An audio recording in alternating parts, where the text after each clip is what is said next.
Ukrainian President Volodymyr Zelensky came to the United States last month with a strong moral message. The case of Ukraine's fight against Russia is an unusually clear example of good versus evil.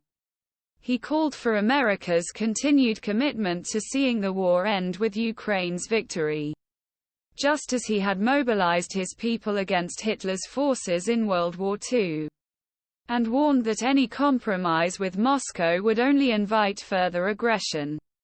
He argued that America faced a stark choice between right and wrong. If only everything were this clear.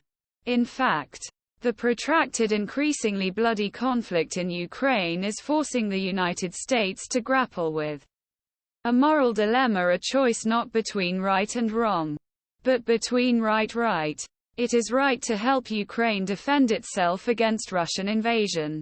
After all, Ukraine did not attack Russia, and under the United Nations Charter, Russia had no legal basis for declaring war on its neighbor without permission from the UN Security Council. And it is right to oppose Russia's brutal behavior in the war, which includes attacks on civilian facilities and numerous incidents, rape and harassment of individual Ukrainians. Violations all international law. But these elements tell only part of the moral story in Ukraine. German theorist Max Weber contrasted an ethics belief that fights against all forms injustice with an ethics responsibility that requires considering the potential consequences such wars when weighing moral choices. Conviction ethics argued that the West's military intervention in Libya in 2011, aimed at preventing mass atrocities by the barbaric Gaddafi regime, was morally correct policy.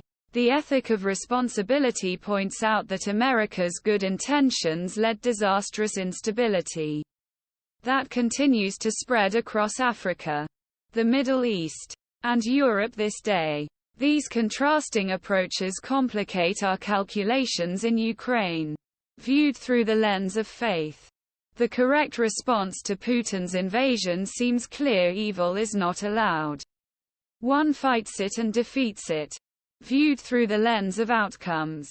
The case for such an uncompromising approach is much less clear-cut. For now, Ukraine's balance sheet contains more assets than liabilities.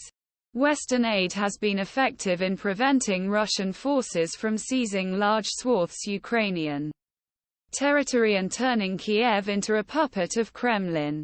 And United States has so far managed to defend Ukraine while avoiding escalatory dangers, a direct conflict with Russian military.